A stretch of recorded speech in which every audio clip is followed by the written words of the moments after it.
في حاجة يمكن معلومة مش كل الناس عارفاها، إن الكيموثيرابي أو العلاج الكيميائي بيسبب انقطاع طمث أو menopause.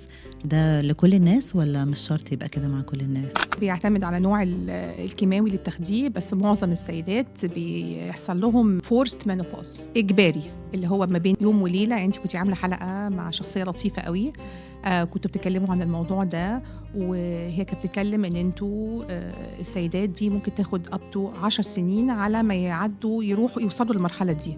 إحنا اللي بيحصل معانا إن إحنا في خلال يوم وليلة بينقطع الطمث. وما بيرجعش يا لميا؟ لأ. وهي ست بقى غير إنها تتقبل إن جالها سرطان، تتقبل إنها مش هتخلف وتتقبل.